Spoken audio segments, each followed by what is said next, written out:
everybody. Thanks for tuning in to Friends Talking Nerdy. This is Tim Jousma, and with me I have the holiest of holies. I have the Reverend Tracy. How are you doing? I'm doing pretty well, For once, I'm not saying this an hour after saying the same thing, so that's pretty cool. It happens. It happens. Well, glad to hear you're definitely doing good. And there was a bit, I guess, with a bit of the halo mark. So when you're sitting there folding the hands, it was like a halo, perfect lighting. Oh, lovely. See, I'm accidentally angelic. I have moments. Suck it, everybody that said I was a demon child. Suck it, bitches. Anyway, and then they go, well, Satan was even an angel at first, so. True, I guess. Anyway, we are here to talk about Big Mouth some more. We are going to be discussing episode 8, The Funeral, from season 4 here. We are almost at the end of our exploration of Big Mouth, and just so far, how do you think the show's wrapping up this season? It had a little bit. There were some moments where I was worried about this season being the last one that I was going to watch, but this episode actually kind of brought me back in. I really liked this episode. It got me back interested in seeing how some situations play out with a couple of the characters.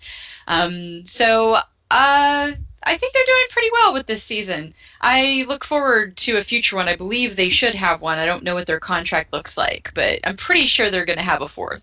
Oh, no, I believe they got renewed for 3 more seasons. So we're going to get 6 seasons in total. So, yeah, I think, if anything, that should get them very near the end of the high school experience. So maybe they have it to where, like, the last episode is they graduate from high school and, go from there. Yeah, that makes sense, honestly. So, I hope they do it. I've kind of enjoyed how they've managed to bring me back into wanting to know what goes on with these characters. Nice.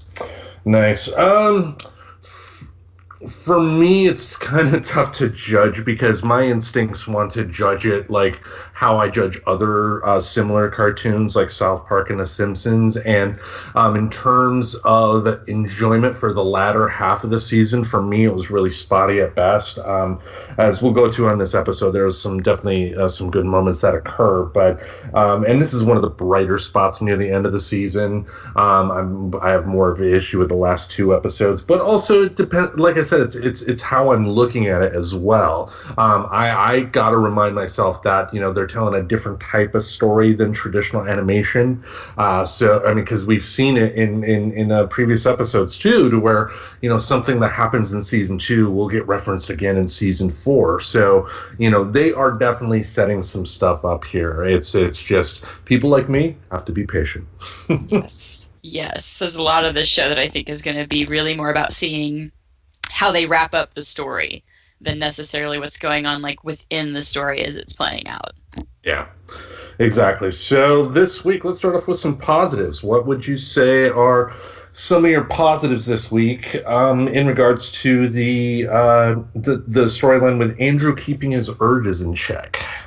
Yeah, I wound up so Andrew's urges, and I did end up mixing Jessie together a little bit because she almost had enough to be a standalone story, but she wound up mostly interacting with this idea of going back and the anxiety around the funeral.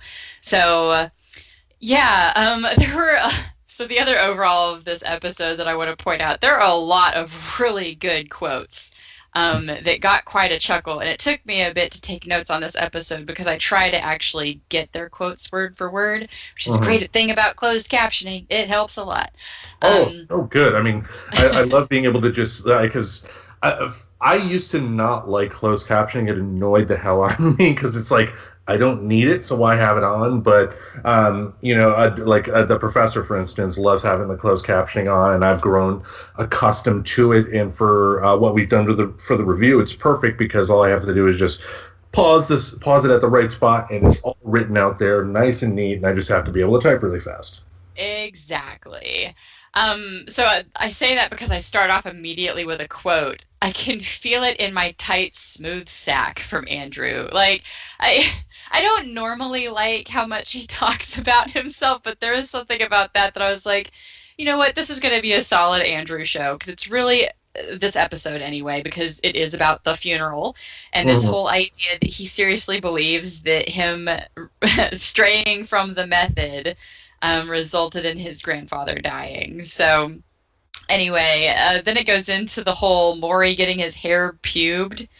And, Mm. and that joke for a little bit, like, I put it as a positive because I can't help but appreciate and make a note, like, how timeless perm jokes are at this point. Like, people still get them. Like, not that they get perms, but people still get the perm joke, even though, like, who the fuck gets a perm anymore? Like, I don't think I've met anybody in, like, recent history that's gotten a perm.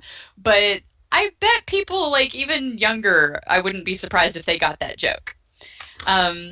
It's Yeah. with like 80s culture more than anything. I mean, I think we're still in a time to where people are still nostalgic for the 80s, and with like rock music, for instance, with the hair being what it is. My mother loved to get perms up until the brain tumor started hitting, and she had to have her head shaved for the most part. But yeah, just perms are awful. Ew, Yeah, just I awful. don't understand that one. But it was a thing. It's not my thing. It's somebody's thing. So that's all that matters. And then that was all just in that chunk little intro. And I tend to love it when the hormone monsters break the fourth wall. And it was just really funny him going on about like just emphasizing how much the crowd would want to know, and like they're dying to see what getting my hair pubed is. And I don't know. As dumb as I thought the pubed thing was overall and getting it done, it did get a really good chuckle out of me, and it kind of brought me back to when's the last time I even heard about anybody getting a perm. Right. To piggyback off something you mentioned earlier about Andrew and his confidence with saying weird lines. I know one line that I really loved is when he ran to the window, opened it up, and yelled, "Hey, for God's sake, a kid's trying to masturbate up here." And wouldn't happen in real life, of course, but just the sincerity with which John Mulaney delivered it. I mean, that had me dying. I had to watch that a couple of times. Yeah, I can't express how well suited and how well of a match it is for John Mulaney to voice Andrew, because at this point I don't think I could imagine it being done by anybody else. And as much as John Mulaney has like openly had stand up about his awkwardness, like yeah, he's just that's his spirit animal. Whether or not it's actually based off of any of his childhood, there's something about like John Mulaney's awkwardness. Well, I know some of it kind of is. I saw a finger go up just to note. Like, I know some of it is because a lot of times with comedians and collaboration. But even if it wasn't, just his awkwardness brings such a genuineness to Andrew that even when Andrew is just such a turd of a fucking character, I still love him. You still like him? I still love Andrew as much as sometimes I can really start hating Nick and really just lose respect for Matthew. Like, Andrew is kind of shitty, but I've never like fully stopped loving him as a character because I think ultimately I've always gotten it's just how fucking painfully awkward he is. Yeah, like a few episodes back with the sexual predators line, like how he like if he tweeted what he said, he would have been in a lot of trouble. But hearing how he delivered it, you got what he meant, and it was very, very much innocent with just wrong phrasing. And I mean, if anybody's heard this show, I can certainly put my foot in my mouth, so I know how awkward things can be. Exactly. Yeah. So we come back and I can really appreciate the whole anxiety around Andrew's masturbation. It really kind of makes sense because he struggled with shame in this topic. And I know that the anxiety is really more around how like you can get this ridiculous idea of how important your individual actions are, because this is really about straying from the Glauberman method. But it really does make sense that he went from kind of a weird sense of shame around doing it all the time to, well, great, now I've done it wrong and somebody's died, and then like piling anxiety on top of that. Well, I mean, it makes sense too, because I mean, if you don't go with some of the outlandish elements that the episode went into with Andrew and just kind of took it as if like a parent caught their kid masturbating or something like that, I mean, think of the anxiety you would get, like, if you got caught. Like, you don't want to get caught again. So there would be a lot of anxiety involved. It's like part of you, like, really needs to take care of that thing on your own, but there's another part that doesn't want your mother walking in again. So you're going to be, just so hyper focused on, is the door locked? Is everything prepared? Is like the blanket in such a way to where I could quickly pull it over me or something like that, Yeah, it seemed like a lot of his steps were really more about just really checking to make sure he didn't have anybody walk in, because his parents have already been kind of steadily calling him a pervert. So I could see like a lot of anxiety around a method of not being caught. Mm-hmm. Oh, which brings me to another Maury line. Maury had some great ones, like when he said to Andrew, "Don't you want to grief fuck your cousin?" Oh God. No. Oh God. So much with him. The grossness, but the pure innocence too. That takes work to be able to deliver the line in such a way like that. But because when he yelled out the window, his cousins were out there, right? Isn't that when that happened? Whenever the dad or the brother, Marty's brother, and they were gonna fight. I was just like, oh, isn't that just natural? Funerals bringing out the best in everybody. Yeah, it was the scene where the family arrived at the house. The cousin hit on him a bit, and then Maury kind of pulled him aside, and that's where he, made the line about grief fucking his cousin. But yeah, they switched pretty quickly to going, over to the idea that Jessie was going to be returning for this funeral, which is kind of interesting that she did, because I moved from town to town. And I never went back for a friend's grandparents' funeral, but I'm still trying to figure out, because they're not really in a small town, but like some of the elements of this show makes it feel like they're in a small town. But aside from that point, like, I don't know how often kids actually travel for grandparent funerals of non-relatives, but this is like her spinning up to the first time she's going to see them. Since the fight, and since being dumped by the guy that kind of was the middle of this fight that she had, particularly with Nick.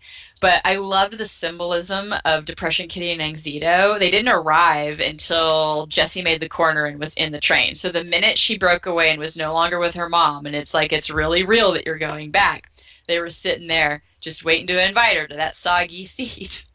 Oh yeah, and then the guy one seat over that was masturbating, just gross. People are gross. Under his Kindle. I don't know. I've yet to experience that. Like, I've took public transit quite a bit in Portland, and like some of like the Blue Line area, if anybody's aware of that, kind of has a certain stigma to it. And I don't know. I didn't really see anything like that, but I kind of wonder where they are. I know she's in a bigger city now because she's in the city. So. Well, I think the city her mother moved to was New York City, and they're just like in one of the suburbs on the outside. So like the suburb would probably be roughly the size of like our hometowns growing up or something like that. But compared to New York City, it's still very much small town.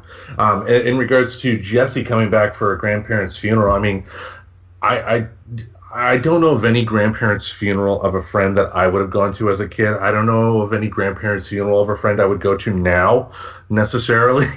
That doesn't mean I wouldn't, but, unless I had a personal relationship with that grandparent, I just don't see. I mean, it wouldn't be a bad thing if I went, of course. I'm not saying that people would be stupid for doing that. I just don't see it being a logical, like, destination. Hey, this weekend, let's go to the funeral. Great, yeah, especially a kid. A kid is going to be bored at a funeral more than anything.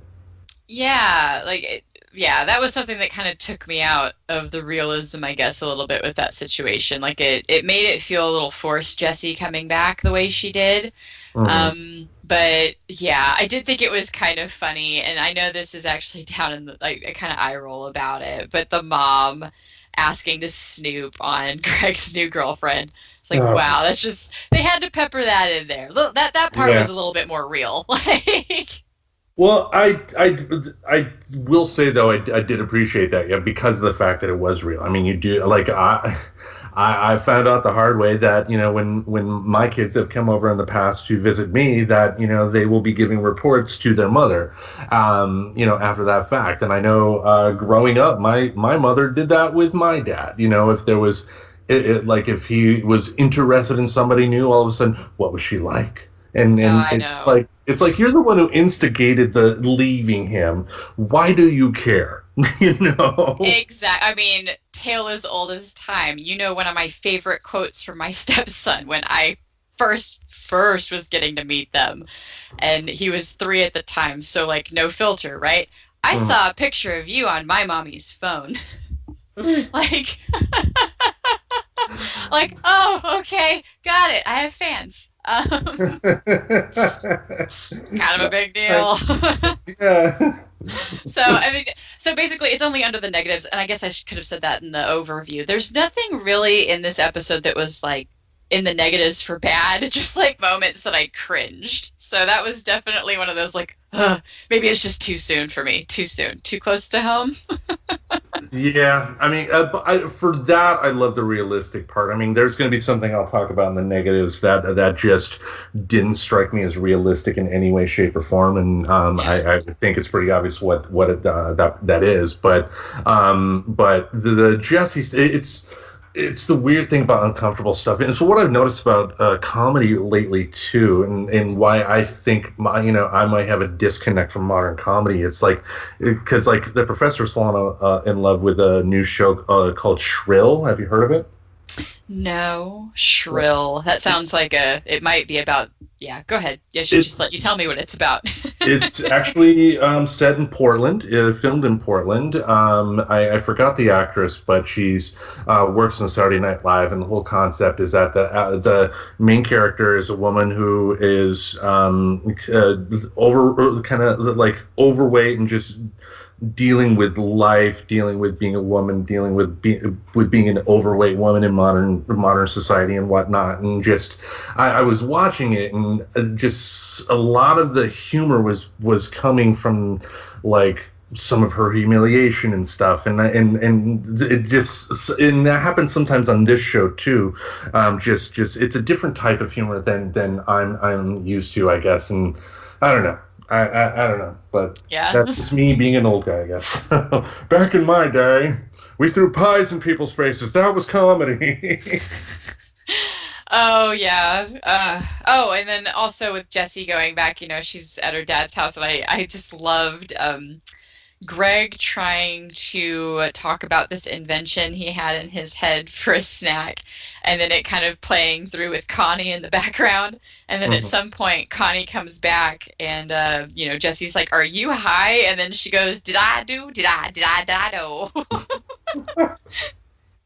And I was just like, wow, that's dead on. That's how well you can get lost when you've had a little bit too much of the wacky tobacco and try to act like you didn't. Especially, I mean, because I've when I've tried the wacky tobacco, as you put it, I have found myself at times doing what Connie did in terms of when she brought up Dido, she was like, whatever happened to her? And usually that will happen to me too. Like I'll think of just like something odd, and then all of a sudden I'm looking up on Google, what do cows think when humans moo at them? They think, what the fuck did you just call my mother? Yeah. And you didn't even say it grammatically correct, and you're the smarter, intelligent species. Come on. Oh, yeah. Yeah. Anything else about Jesse or Andrew? Oh no, I've actually got like a good little list of stuff. I could just start blowing through it. But I thought it was funny, Andrew taking another go at trying to masturbate in the morning because Maury was talking about getting his hair pubed. Mm-hmm. And so you come back to the morning, and of course he's full pubed. He looks like somebody did a lion cut on a cat that just didn't deserve it. And goes to take. He's like, I can't even concentrate with that hair. And I feel like I've had moments like that at work, like when somebody does something uh, very, very different, and then you find it distracting to your day. Granted, not sure it's quite to the level of me doing my work is the same as like a kid trying to masturbate, but I kind of I related to it in that sense of like when somebody does something and they're like, oh my God, this looks so good. And it's like, I try not to be an asshole. I try to understand that different people think that different things look good, but there's just that part of my brain that's like, yeah, that sure is a look. That's a look. But the thing. you did a thing and it looks like a look. But yeah, and then Andrew saying that it looked like an off-putting afro of pubes. It's like really, really beautiful way to describe that. You wouldn't have even needed to see him to see it mentally. Yeah, that reminds me of a great line at the beginning of the episode that Maury said when Andrew was trying to do the method again but ripped one of the tissues, and he's like, "It's fine. A ripped tissue still holds jizz. It says so on the bottom of every box of puffs." Yeah, those little that's what this episode had, was a lot of little jokes. It's almost like everybody got their one-liners in and then some, because there's some really great quotes that come through, like even with Matthew and his mom and stuff. So another great line, well then fuck you, I'm going to Matthew's story. yes, I do bring that up because I love, it was they broke the fourth wall a few times throughout the episode, and I thought it was really great how they did it. I liked Andrew talking about his cousin, and then they went into like this kind of weird side nerd conversation where they were making jokes about Nancy Meyer's works. Where he said, you think I don't want to put my private Benjamin in her parent trap? And I had to look it up because I loved the weird little side conversation. It kind of reminds me of like kind of a side nerd out. Like if we're talking about a topic and then you bring up a thing and then you go back and forth. I liked watching them have their nerd out moment. It was kind of cute. But yeah, that was actually right after that. Andrew refusing to jerk off and Maury responding with, fuck you, I'm going to Andrew's or Matthew's story. The other positives I have about the whole funeral story, Lola at the funeral making a really good callback to being Marty's rock. Like that was a side story I almost completely forgot about, and I really appreciated the little back and forth that Lola and Marty had, and the whole like the biggest mistake he ever did was losing you, and Lola glaring at him over Marty's shoulder. Oh, the look on her eye that she gave him, and that is the beauty of long-form storytelling in TV shows, when you can make, because it was just a little gesture, but it was a callback to that previous story, and it was just so well done, and it was kind of nice too, especially with where Lola and Jay are going to end up, kind of seeing her have that reaction, because it's like they were kind of they were probably planting the seeds in earlier episodes too, but I mean that's one way of planting the seeds. If Lola's off looking at somebody else and with the glare of you could have had this. Yes. I've got Andrew's awful cousin with a quote that I may steal. I'm going to punch your nose bone up into your thinking sponge. Like, I don't know when I would use it, because I'm not really at a point in my life where I threaten people with violence, but I rewound that. Another bar fight, there we go. But to be fair, I have to be conscious for the beginning, middle, and end of the bar fight for that to work. That I did not get that luxury because I didn't know I was in it. But maybe the next bar fight, I can threaten to punch someone's nose bone up into the thinking sponge. And then I really love the "you should yodel your doidle." It made me realize, like, I don't think the show has ever repeated a jerking off analogy. Not that I've taken notice. So. Like, they seem to come up with new ones and then, like, pull some out from, like, history that I was like, holy shit, that totally was, like, a thing I've heard before. But I liked yodel your doidle. I don't know if that's been around or something they just made up. But the whole idea of his grandfather speaking to him from the grave, telling him that he should totally jerk off next to his corpse, that was pretty priceless and a great quote. Yeah. I really love the shame wizard coming back into this episode and sitting next to him like old pals. And he said, Andrew, I work with many loathsome creeps, but none as consistently wretched as you. And it's like, thanks, I think. Like, Andrew was kind of flattered because we go back to he obviously struggles with some esteem. Mhm. So he's kind of the I'll take anything, I'll take any form of attention type person. So it was just kind of funny to see him respond to the shame wizard, like, kind of not giving him a compliment. I felt Nick did come in with a surprising amount of maturity, even though it was short lived when Jesse goes into the hall and he follows her and she's opening up, finally, like for the first time, being really honest about what she's experiencing. Mhm. And in a fine moment of maturity that I wish like more humans in real life used, he just said, "Wow, that sucks." And it's like that's exactly what she needed, which is what most people need. Like usually when they're venting, they don't need you to troubleshoot. Chances are they've already been working on that, and they're just trying to vent the failure of troubleshooting. And you Yeah. just need almost that verbal hug to just like feel heard. And she finally got that, and then of course it brings us back to reality and he totally ruins it.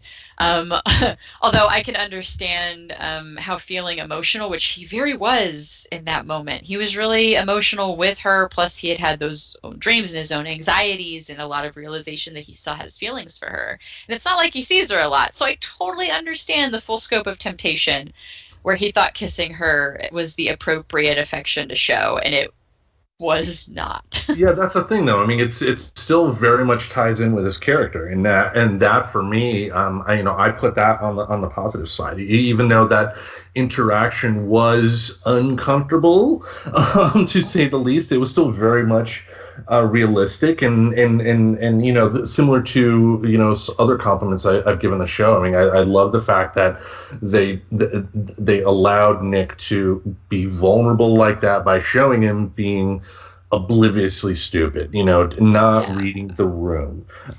It's like, yeah, it's like it wasn't wrong for him to express his feelings to Jesse, but that certainly wasn't the time. And I can say as when it comes to what you were talking about, where he did say that sucks part, I think more guys definitely need to take that to heart.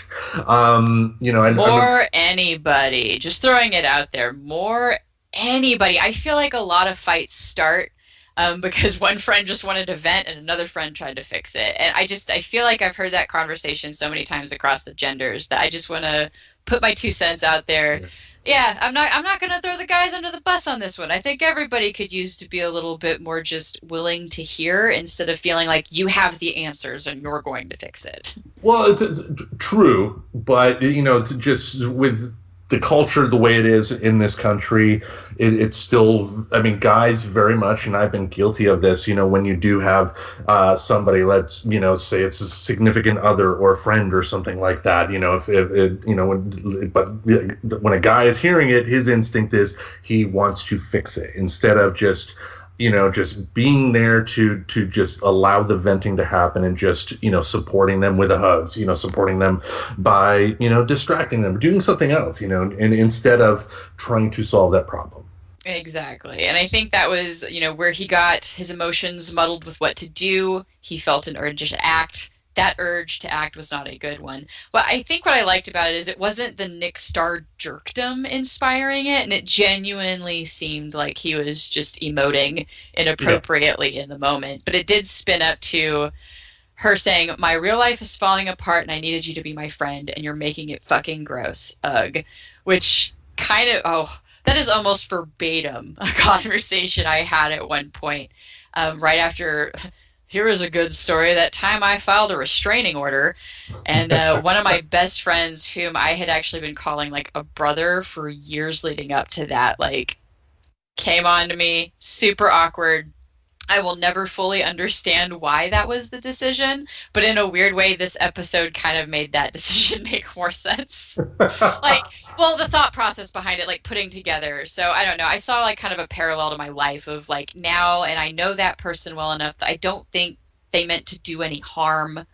but It, it's like, yeah, it really creeped me out. That was not a cool feeling, like feeling hit on when you feel incredibly vulnerable to somebody that you've already expressed, like, no, like that's not the thing I want here.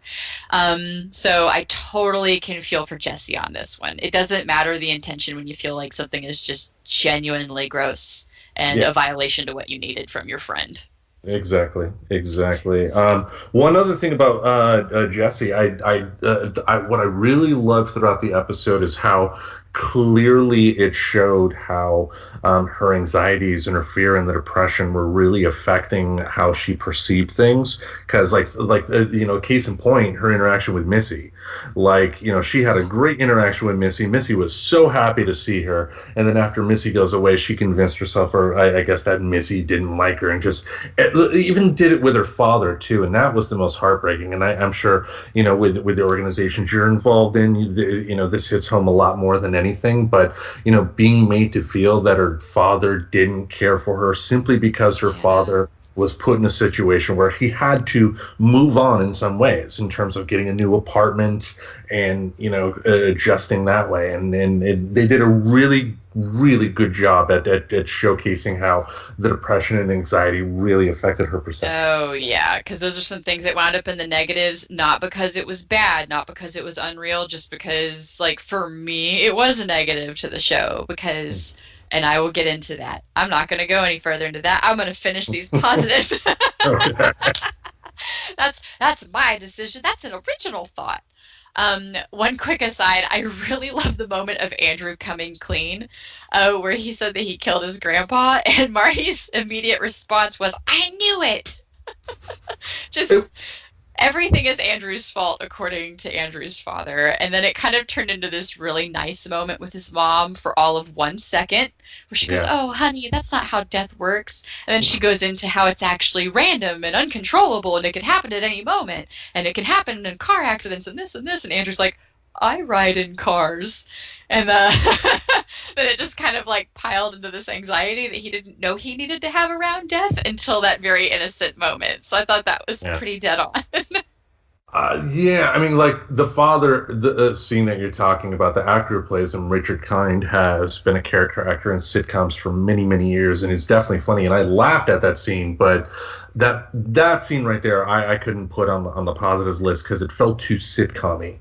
It felt like something the wacky neighbor would say, or something. It was just like you expected that response to come out. Doesn't mean it wasn't funny. I mean, tropes aren't necessarily a bad thing. You can still have successful humor coming from a trope, but it was a sitcom trope. That's all that was.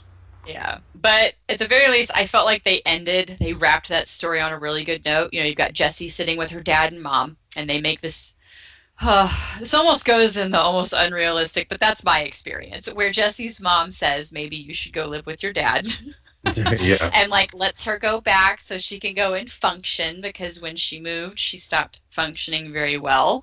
And that's something I can definitely relate to. I know I moved at a very awkward age, and more than anything, I would have loved to have gone back and stayed in my hometown, or at least been given the option. But I absolutely it goes back to some of the stuff I'll talk about in the negative sides too, where, she's the depression kitty and Anxieto come back like, "Oh, you're like that dirty mattress with the stains on it. Nobody wants you," which is so funny to me that she has like a southern accent kind of, because that's where I come from. Yeah. But I loved Connie coming in for the save. "Oh, no, you don't. These parents are finally getting their shit together. Now leave her the fuck alone." And so I loved that thought. And then Jessie saying goodbye to her mom, just that moment where you just kind of see that they have a complicated relationship. I loved Connie. It's like, what I've always said about Shannon. And it was what was it that she breaks down and starts crying. "She's a smart, nice mommy, and I love her so much." It's like that's literally nothing she's ever said about Shannon.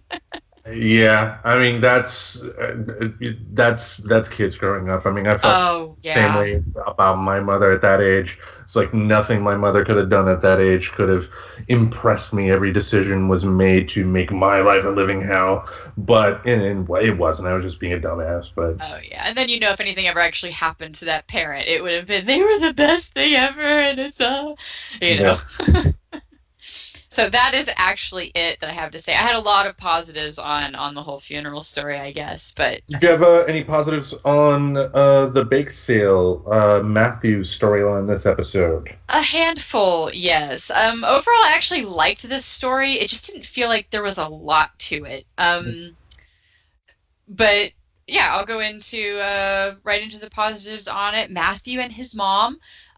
Super interesting to watch the situation play out because, as we all know, she's found the texts. I find it interesting that Matthew just kind of knows that she found the text and doesn't really like.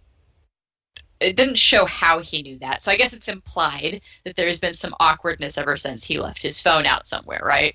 Yeah.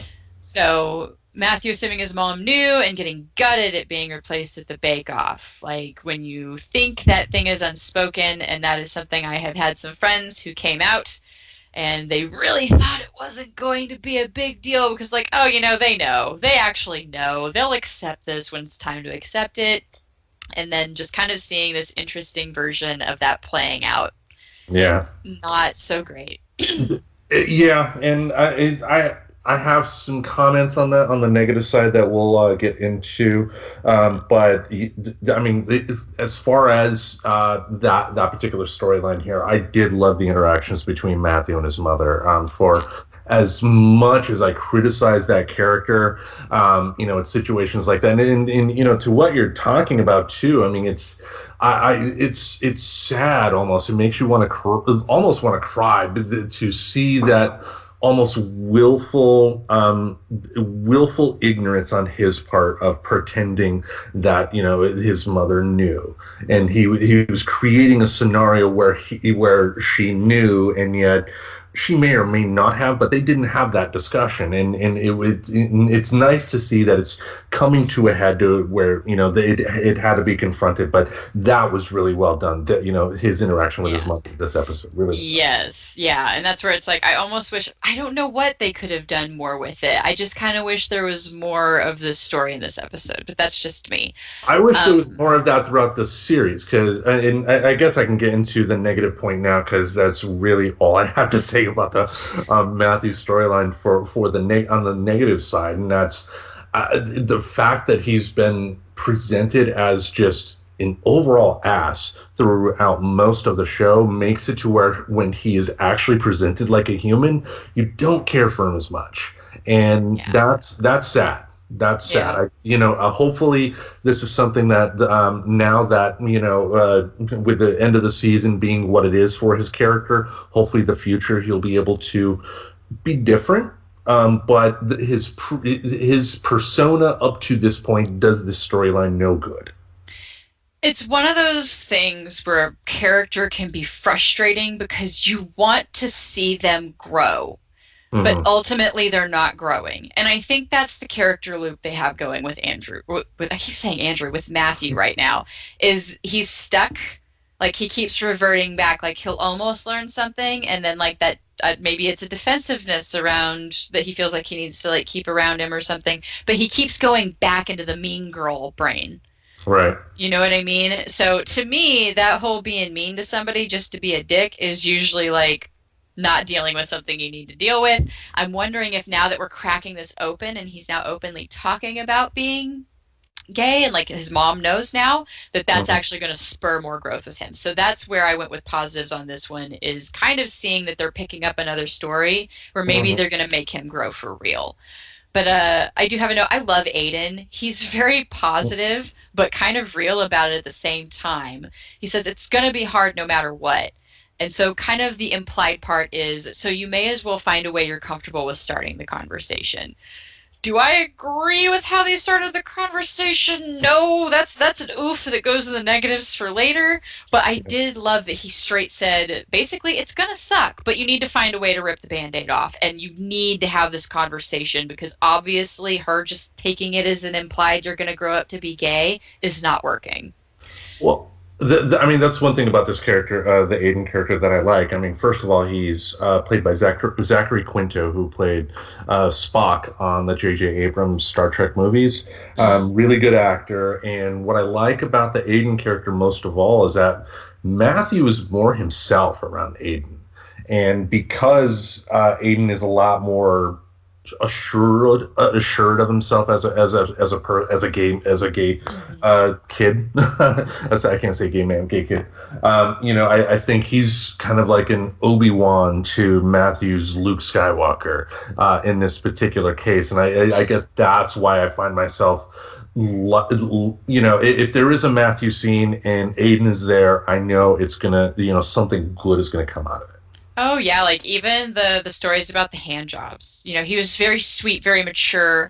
I'm very curious if we're gonna ever meet his parents because I think that would be interesting to see. I could even see that almost being like a point of strife between him and Matthew at some point because I've met that too, where there's jealousy in the families. It's like, hey, you should just talk about it. Almost comes off kind of privileged if you come from a home that has embraced that piece of you, whereas somebody coming from a home that has not.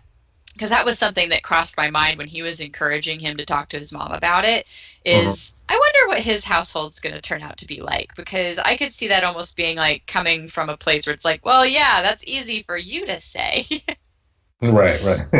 I did love the closest thing to a real conversation Matthew and his mother had about how she feels two boys shouldn't, quote, bake together, and expressing that she feels that he's choosing to bake with boys, which is echoing a narrative that I was raised around being in small towns in Texas. Even the bigger towns weren't much better in Texas. That was a pretty common, like, oh, they're choosing this. They're choosing it. That was a big thing in Grand Rapids as well. So that's yeah. So it's sad and ridiculous and wrong. Nobody chooses who they're attracted to. You're just attracted to who you're attracted to. Yes. And even then, my crazy theory and crazy like IMHO on it. Stop trying to control people. Yeah. Even if it's a choice, it's not your fucking choice to make. Just throwing it out there.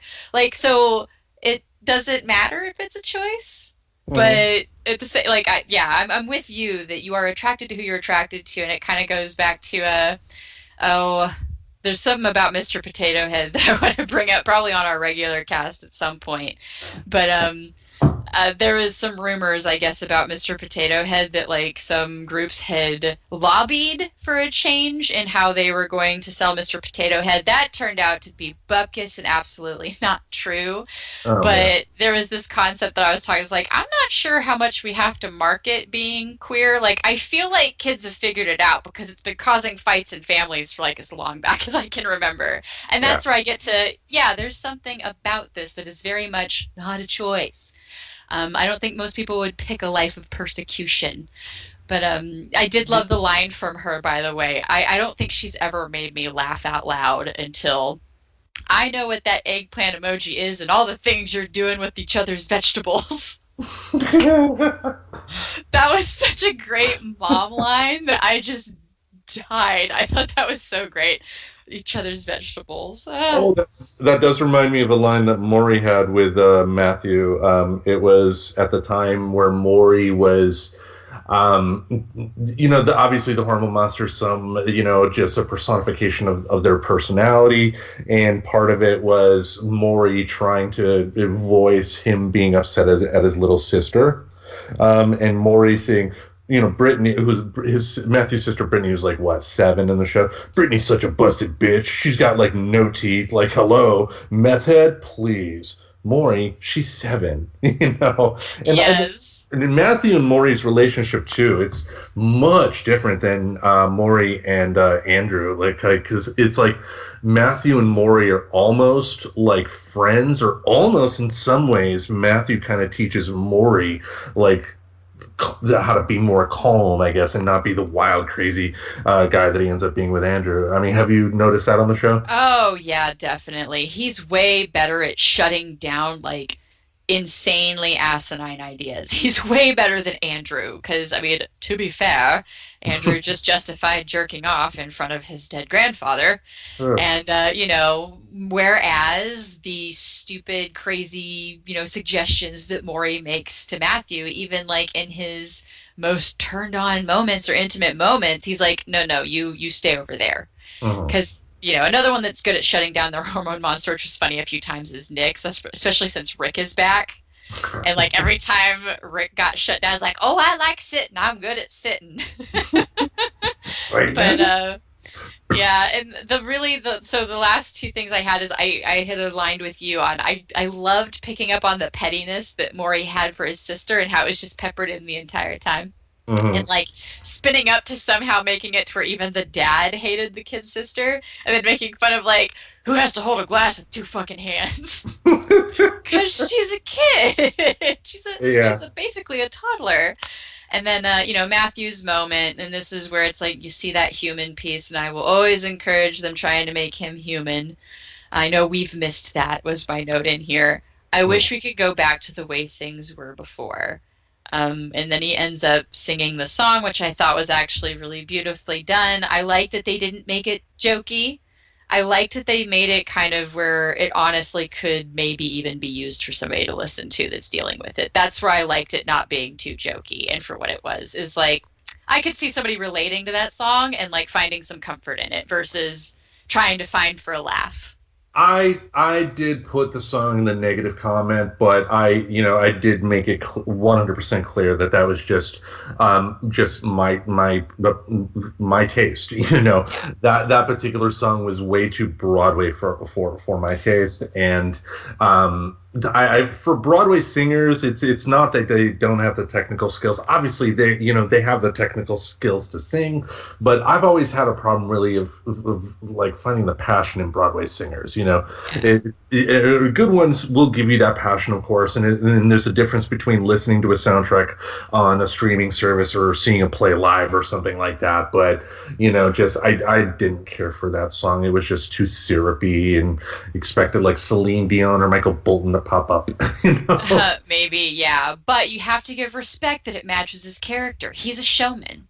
Even in the song, he's doing like these kind of little productions and his mom's cheering him on. And even when he did the song for the Valentine's Day special, that was very almost show tuney. So like very Singing in the Rain feeling. So it really kind of matched his character. Not my cup of tea. I probably wouldn't listen to it on my own. And obviously this issue doesn't speak to me.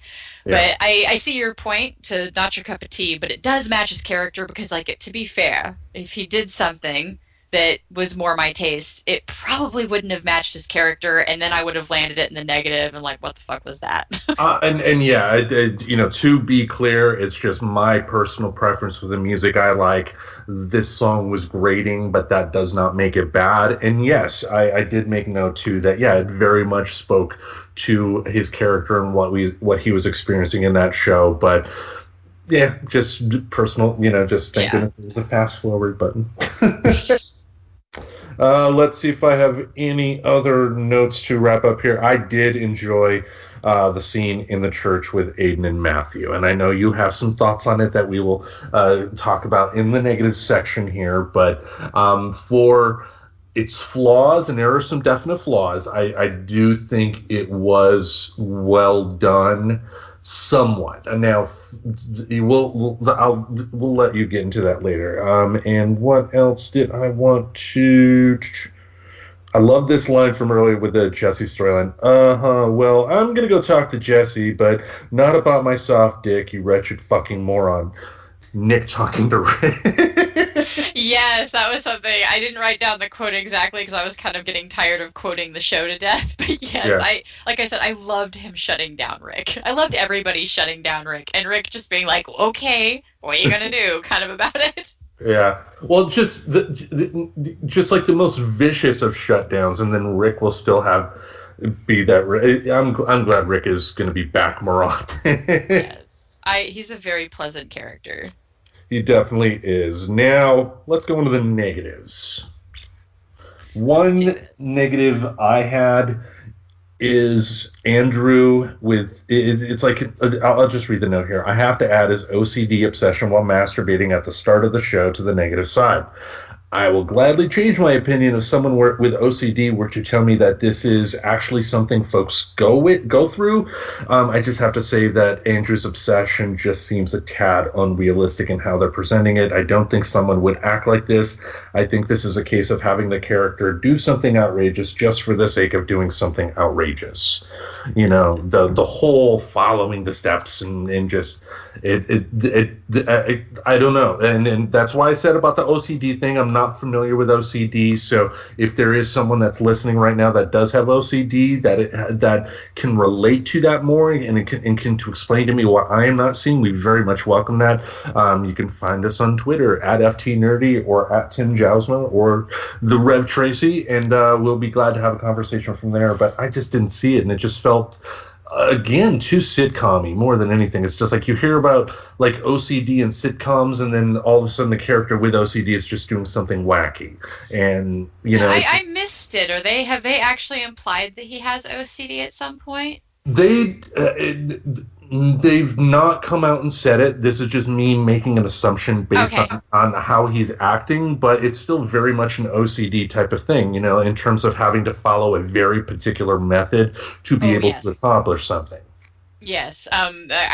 Once you mentioned, I didn't think of it as OCD at first, but I was like, okay, yeah, I can see where people watching that would think, I bet he's OCD because of how he's going through stuff. And now I can kind of see that connection. I'm not sure if that's where they're going with his character, but it would be interesting if they did try to claim it, I guess. Yeah. But it's really funny because, OCD. Yeah, totally throw it out there. If anybody wants to get on the show and nerd out about your OCD, we're open to it. Help the world understand, because most of us have no clue. Yeah. We're open to talk about anything and everything. I mean, we've had comic book writers on the show. We've had adult entertainment superstars on the show. We've had a lot. Yeah, I actually don't have much about his whole masturbation thing in the negatives. I did have one part of the Angzito referring to Andrew's, quote, huge amount of icky sticky. It was just a shudder moment I didn't need. The line from Maury that I didn't like, when he was referencing the movie Network, that I'm mad as hell and I'm not going to take it anymore type of speech. Maury's little thing at the beginning, and I just hate that because it's used way too much. I mean, if you're going to use such a common phrase like that, do something a little different with it, play around with it, and he was just how Maury delivered it. I had to put it in the negative. It just didn't strike me as funny at all. Yeah. And I gotta ask too, how can it be legal to carry a dead body in a coffin in the back of a Jeep across multiple states? How is that legal? Only in my neck of the woods. But even then, that's not across the state. That's not across states, just across one large state. Texas would probably turn a blind eye. That's all I'm saying. Well, the cousins originated from Florida, so Florida, we all know what Florida is like. So that may be one thing, but how do you get that to New York? And also, too, remember the brother, before going to New York, stopped off at a casino. Yes. With a coffin hanging out the backseat of a Jeep. It's like, on the one hand, it's an exaggeration, and as an exaggeration, yeah, I got a chuckle. But what I want to see more out of the show is not, if you're going to exaggerate, have it be a purpose. Like at the beginning of the season with Jesse losing the pad in the lake, that was very much an exaggeration, but because that's the brain going. Like, that was just them showing how your brain goes. Like, I don't think anybody would ever actually interact in like that sense with the pad swelling up, or at least I didn't take it that way. But yeah, like everything else, like I think what it is most of the hyperbole in the show can be explained as, oh, that's just in their head. Mm-hmm. But Uncle showing up with a casket in the back of the Jeep, that's not in-head hyperbole. That's implying that that's actually how they did it. So I get that. I can see where that kind of breaks your realism. Yeah, so, yeah. I did not care for that. Don't know if we really needed a revisit of the Andrews Family Fun storyline. It happens, I guess, but do we need it in a cartoon? Do you know? Yeah, I thought the cousin having Andrew's penis as the lock screen, that it's like they've gone kind of over the top with him in this episode. Now that we're talking about it, I'm kind of seeing, because that's also pretty fucking out there. Yeah. But I could at least see that one being like, well, maybe she didn't really have it, and it was just in his head because he still has that sense of shame about her. He did mention that I guess he was masturbating to her photo when ZD died. It was really quick, and I was like, was he? I didn't even think he had like a photo or anything, but I don't remember. Well, I didn't remember that minute detail. Being a family member, it's possible he had a photo, but as to what type of photo? Being 13, I highly doubt he had like a naked photo, so it's probably just a regular family photo that he let his imagination run wild on. But we've also seen that cousin character is quite a character, so. Oh yeah, she's been digging. Yeah, and that's another thing too. I would anybody have a penis as their screensaver on their phone? Like, that's child pornography, whether it's the child's phone or not. It's still considered child pornography, by the way, which is bad. Like, you don't get to own it just because you're a child. It's just that's not allowed at all. Because that's where teenagers get into a lot of trouble, like with schools and stuff, because you know, phones got taken up, and then it's like, oh my God, there's pictures on here, and they did not know what to do with that shit for a while. Yeah. So, but yeah, Jesse's mom, that whole eye roll moment, like, I just kind of I'm pretty sure Jesse's mom, like, actually might be my least favorite parent, like, out of the healthy parents. And I put quotes around healthy because there's a lot of dysfunction that we see, but it's not quite as bad as like the Jay's parents and Lola's parents, who I've never even seen Lola's parents, so who knows. Yeah. But not those guys, but out of like the actual regular parent group of like the kids that are kind of the main parts of the show, I think she may be my least favorite. But it goes back to maybe that digging for the other parents, like, partner is just a little too close to home for now. Yeah, I would say the character does come off as more self-centered than anything. Sure, and that's not a knock against her, because there have been times where I've been in her shoes. You know, as when you're providing for a family, you do have kind of a singular vision, and sometimes that doesn't always come across well. So I kind of understood that. I mean, what I found a little on the unrealistic side is that some of her arguments for breaking up with the father and taking Jesse away were never really addressed, and yet suddenly she's very cool with letting him back there. I mean, and it's cool that she did that, because I know you wanted to make it very clear that rarely happens, but... What, actually seeing that your child's not doing good in a totally new environment, and maybe they could use, like, trying it somewhere else or trying something different to see if they succeed? Nah, no. Or letting another parent, God forbid, actually do the parenting job and not, be the puppet master, to where you give limited interactions, but then if they don't go, I have issues with that too. So hey. Well, I mean, but speaking of Jesse's dad, by the way, like, I feel like they're making him more of like goobery / loserish. I don't know if you noticed, but they misspelled his name on his name tag. It's Grag. Which, like, and then just some of the stuff that he was saying, like, really pitching were you obviously high when you came up with that? Like, I know he smoked and they showed him as that, but he was never really that goobery. I just feel like they kind of tried to loser him a little, and I didn't dig it. Yeah, and I mean, I did have trouble with them doing that too, because...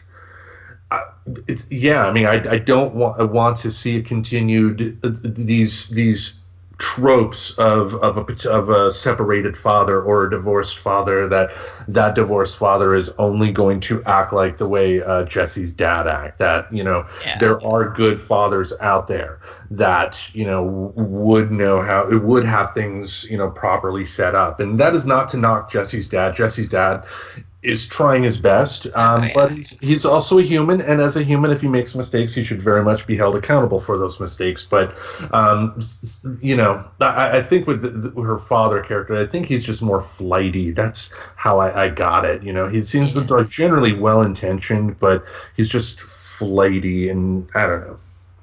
Yeah. And then there's Jessie trying her best to be appreciative of the crash pad. this is a part that hit home.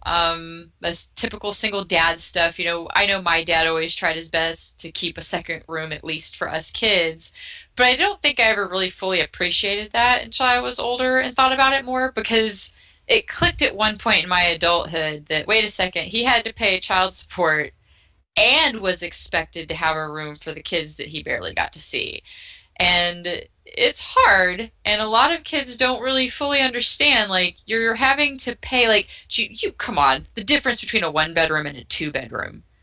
And then on top of that, and then, so you're trying to find the best place you can. And that second bedroom is really kind of more meant to be an office for some person. Like, let's be real, because it's not that big and it's crowded and you're using it to store stuff because it's an extra space. And of course you would use it because it makes logical sense to use it when it's not being used. But the unintended message that can give to kids is that they don't really have a space in the home and they don't really live there.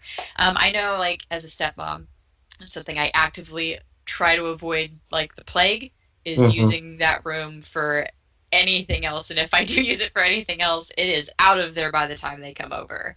Because I do remember that. I remember feeling that way. And, they even kind of made a joke about it with her roommate's a recumbent bike, and just feeling that kind of crowdedness. I really empathized for the dad here. Hit pretty close to home for some stuff in my life, especially with my dad and him trying his best. And I don't know how he afforded it, but he did.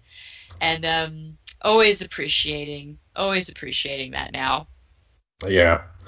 I know one thing I didn't need to see, and that was Depression Katie's butthole. Again, yeah. Yeah, after she talked about being lactose intolerant, Depression Katie's a great character, but, again, don't need to see that. That line was a weird, I could have thrown that entire moment in the trash and, like, been done with it. They made their point, like, when they came on with anxiety, Mosquito right next to her is like, he must not want you, because, again, that keeping the things in the room, accidentally giving that message that you just want to use the space. Yeah. But, yeah, that whole part with the lactose intolerant and the stinging farts, like, not necessary. I don't think it grew anything. I don't think it made any further points. So, yeah, being silly for the sake of being silly. One thing I want to bring up, I want to go back to the negative on the Andrew side. Why would Andrew's father and Lola still talk? It's like, think about it realistically. Like, Lola and Andrew dated very briefly. And Lola did come over to the house once, obviously, but once. I know if my son brought over a young lady to my house once, I wouldn't necessarily have that level of interest in wanting to talk to her again if I ran into her a couple years down the road, the way Andrew's father did. And that just struck me as odd. Again, it's a comedy show. And Lola's the comedy character, not necessarily a realistic character. I'm thinking of eating the perfume spritz, chomp chomp. I love that line. That is still something I quote at random. Just spritz, chomp chomp. But I think what they're going for there is a little bit, because they do kind of have, they've been making some more adult level humor with Lola, and I don't mean adult as in sexual, but like we've talked about it, like I don't think a child would care that much about the age difference. I don't, some of her stuff being not realistic.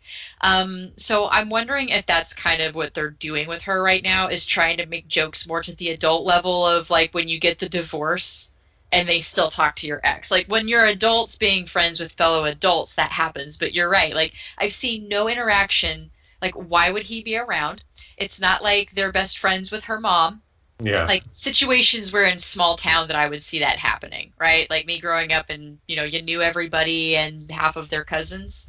I could kind of see that, but usually that's because like the parents are friends with each other.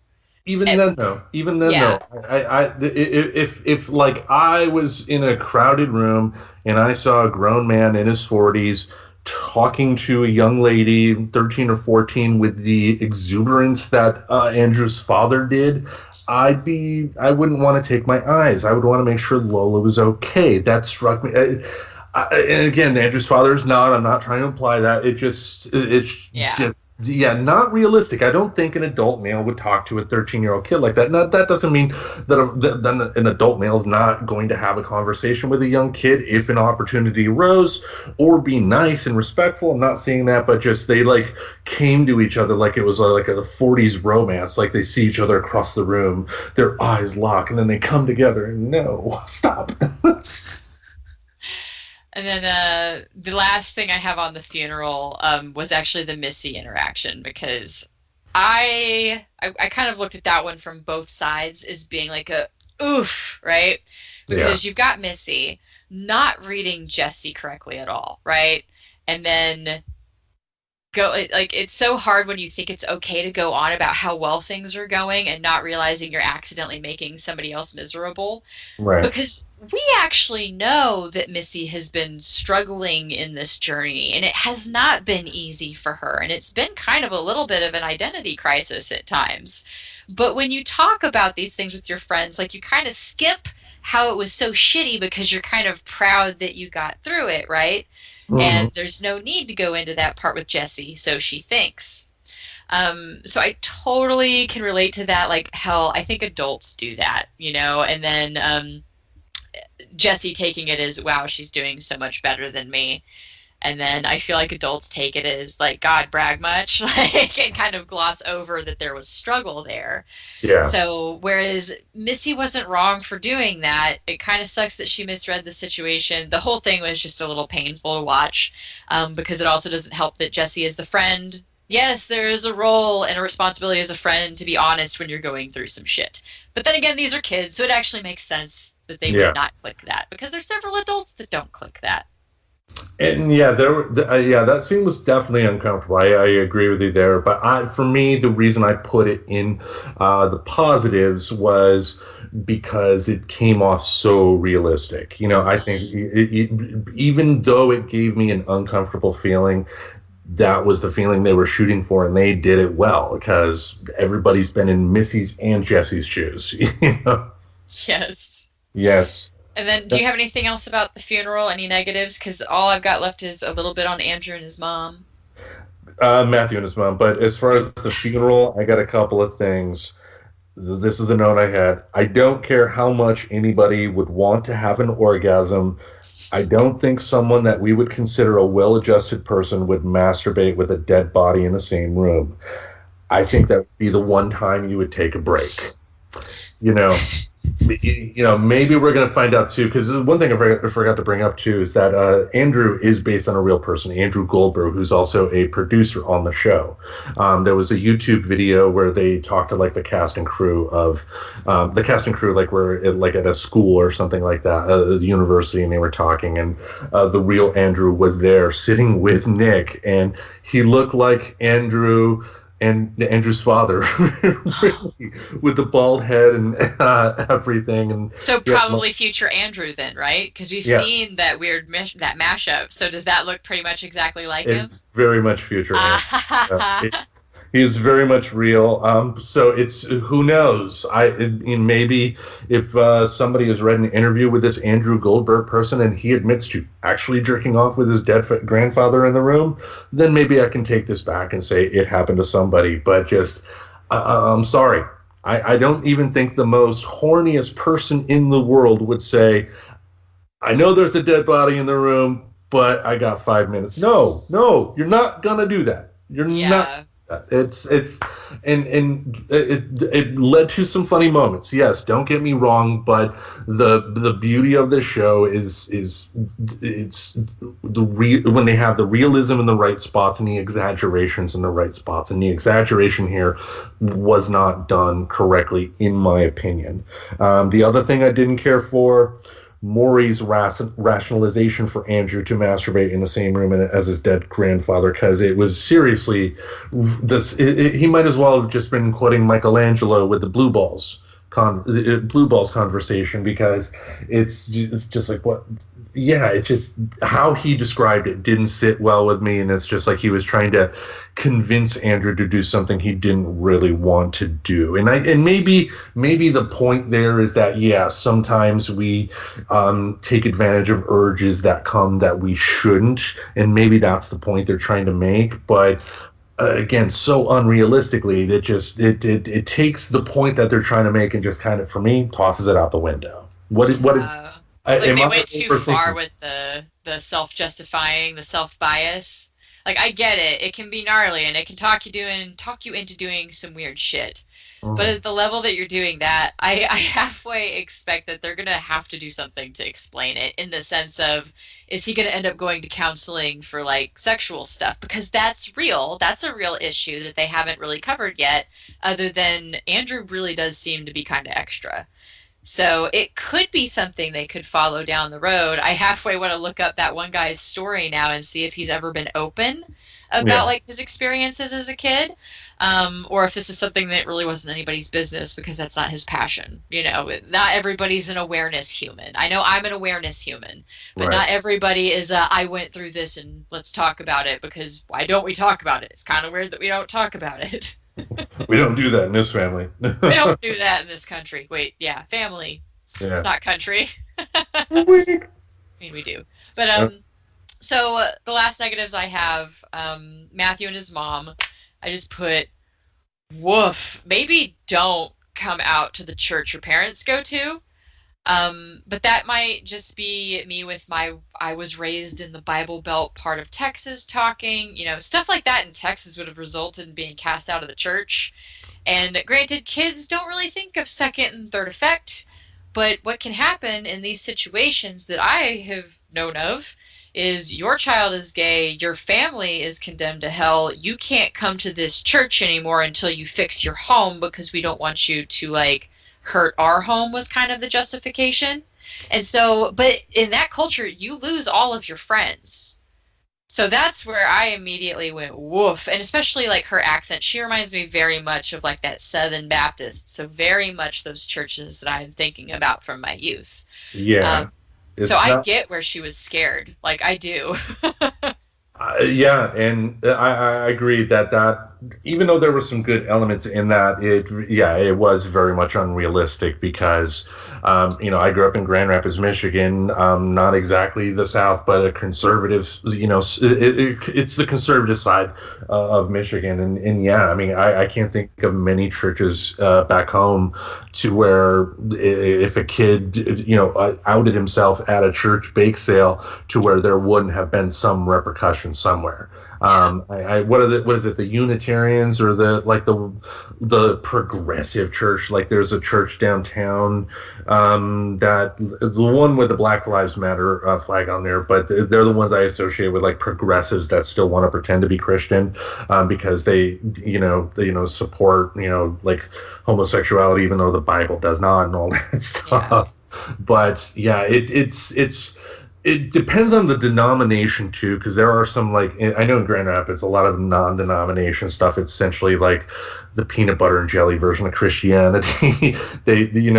It's the stuff they teach you to make you feel good, to keep coming back, but nothing too serious. Maybe they could have gotten it away there, but you go to a Baptist church and try to do that, you're going to have some problems. Yeah, but it just seemed like Matthew was really out of touch with that church, and it seemed to imply that he went there. But I mean, even with the "isn't your pregnant daughter smoking out front?" like, it seems pretty clear that this is not a progressive church that he was about to out himself at. Yeah. And I think that was kind of a little too close, flying too close to the sun for the situation, and it made it a little unreal for me, like, to not just go and show up. I think the point could have been made if they had just shown up and done it as, quote, friends and let them pass as friends. I wasn't sure, like, the point of why he wanted to out himself to the whole church. And why did it have to be a church bake sale? Couldn't have been a school bake sale, and they accomplished the same thing? Yeah, because I think that would have, like, kind of made it a bit better. But at the same time, I get that they're trying to say, like, these worlds are not meshing well. Like, there's two realities. They're very different from each other, because he seems to not understand the reality of her religion and her situation and that church. But she also doesn't understand his reality of, like, he's gay. This is not a choice. This is his life. This is how this happens. So just that really awkward clash, but just it felt like almost like it would be a dick move to try to do it the way he did. So I wondered if this was just Matthew being a Matthew and being over the top to stick it instead of making the point that it could have just been a beautiful bake sale moment. Yeah. Does that make sense? Like, it wasn't explained why he felt the need to address it that way. Like, oh, we're more than just friends. Like, I don't know. I think it could have just been left at the other thing, and that would have been better for his character. But again, I think they're struggling with how much growth he's going to make at once. Yeah. The only last part that I had on here was Maury's Swiss roll joke was just gross, but to me it saved it when he, like, accidentally switched, and then it turned into this total out of context thing for Andrew to react to. So I thought that was pretty funny. But even though it didn't make sense for the realities that the hormone monsters stories would carry over to each kid, just the Swiss roll thing was kind of weird to me. Yeah, I mean, the only other notes I had, no modern 13-year-old kid is going to know who Phil Spector is. So when Maury tells Matthew about the inspiration for his pubed out hair, Matthew mentions Phil Spector, and again, I mean, I don't think many people my age would know Phil Spector. I did not know who that was, and I still don't. I didn't think it was important enough to look up because he showed the picture, so I was like, oh, okay, it's some guy. It's like Ancient Aliens hair. Got it. He was a famous music producer, famous for what is known as like the wall of sound. Like if you think of classic, like the Ronettes, like girls groups from the 60s, that echoey type of sound. He was the pioneer of that, did work with the Beatles. He produced John Lennon's Imagine Album, so you've heard his work, but didn't necessarily know it was him. And also Phil Spector killed a woman, and he recently died in prison. Yeah, he had an actress over at his house. He had been known to have mental issues for many, many years that involved him taking out guns at particular times, including one time where he pulled a gun on the Ramones, for real. But this last time, there was a B-movie actress in his house. Gun was out. One thing led to another. She was dead. God damn. Yeah. The other thing I would say as a negative, once again, we have a Hollywood production that proclaims you gay simply by stating the music or movies that you like. And I'm referring to the Dreamgirls reference. I think back to that movie from the late 90s directed by Frank Oz called Inside Out, I believe.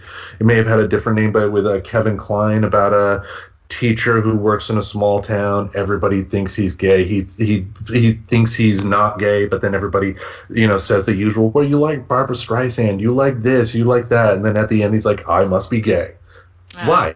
That, to me, that's, that doesn't mean that there aren't gay people that like this music, and if they do, great. I'm not saying don't like it, but it's just it seemed extremely lazy that that they're just able to label him gay by stating he likes this type of entertainment, so he's gay. No, don't do that. That is gross. That is wrong. Anyway. How would you rank this episode? Is it good or bad?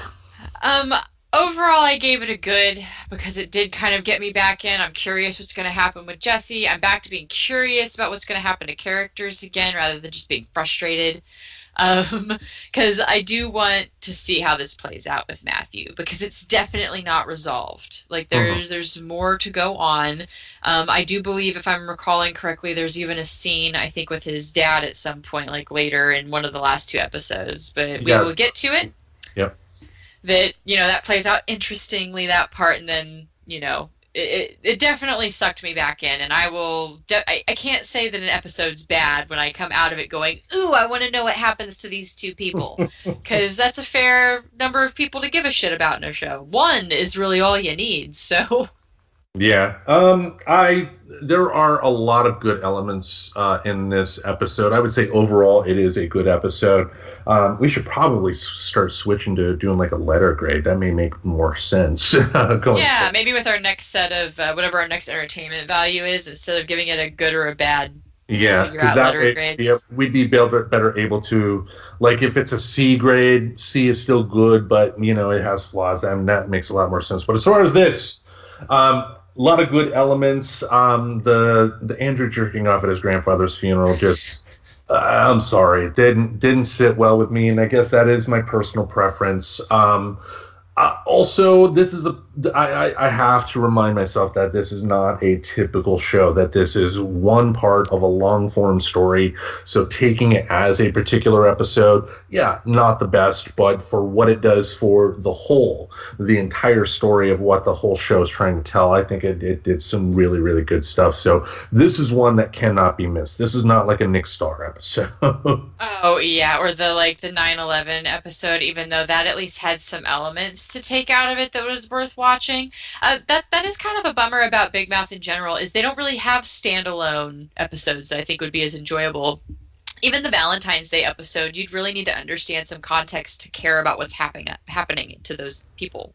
What they need is like Family Guy, for instance. Like once a year, they will have like the Road to shows, like the Road to the Multiverse or whatever that they've done. Just like one special event that they do something special that doesn't tie into anything else. The Simpsons, of course, do it with Treehouse of Horror.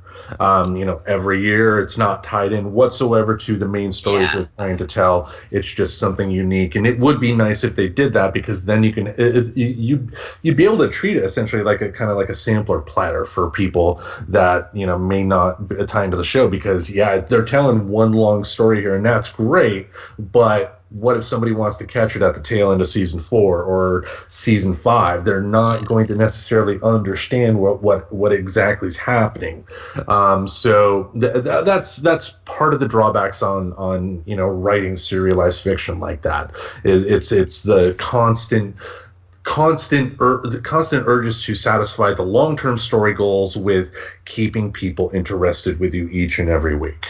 Yeah, and then right now they're kind of getting to the point though where they have enough seasons that I kind of wish they do like just maybe one or two that are a standalone, because it's kind of hard to get somebody invested into a show once it gets so many seasons long, because they're already watching whatever shows they're watching. They don't want to add another one, and then they feel like they got to catch up.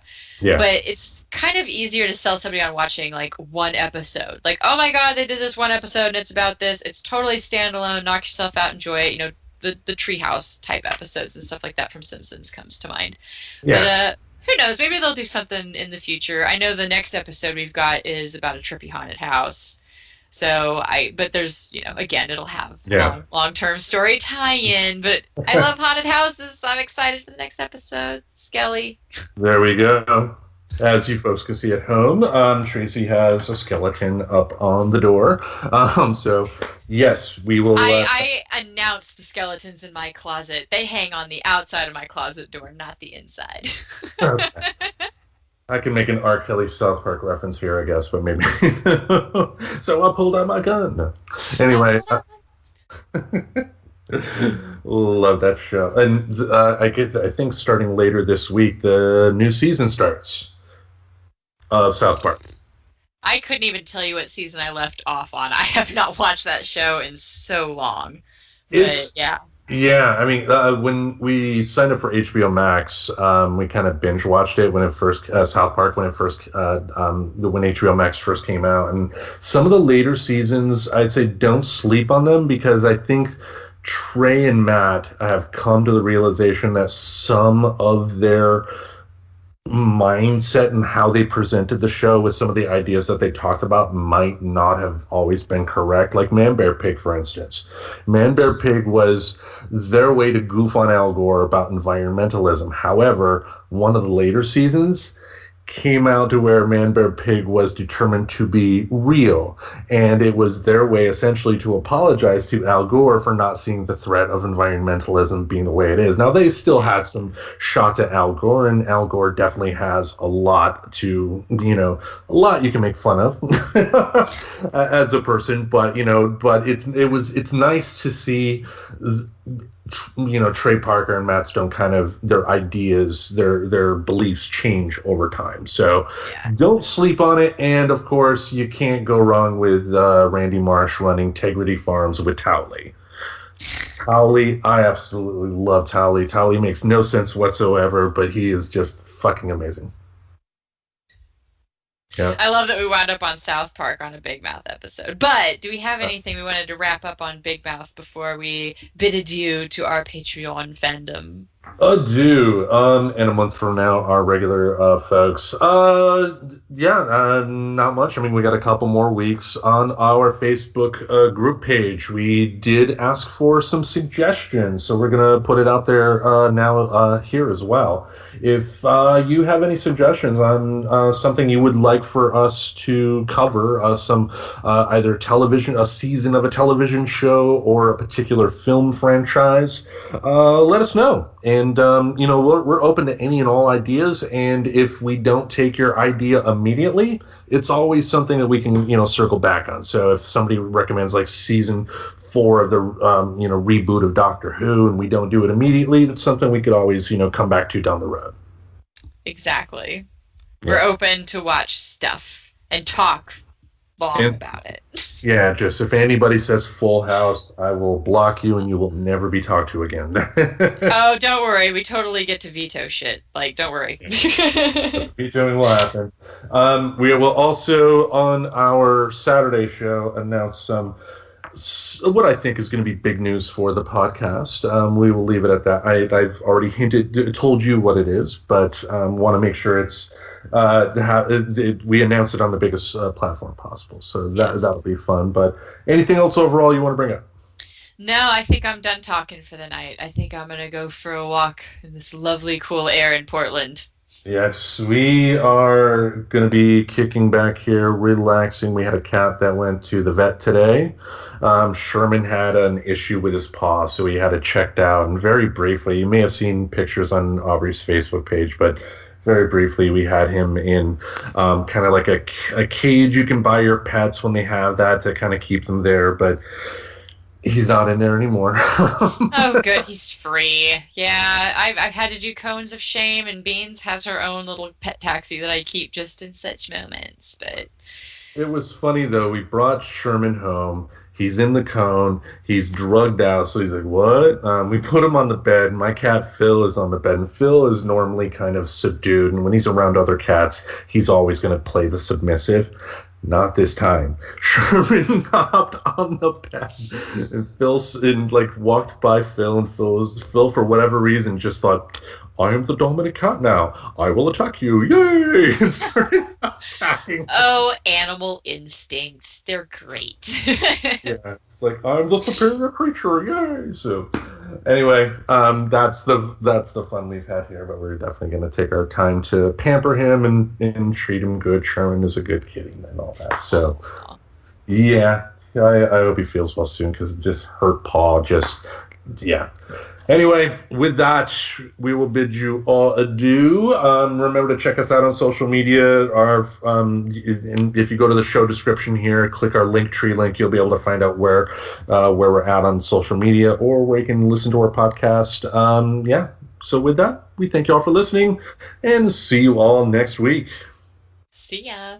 Subscribe to Friends Talking Nerdy on iTunes, the Google Play Music Store, as well as Spotify. Remember to support Friends Talking Nerdy on Patreon. Goodbye, darling.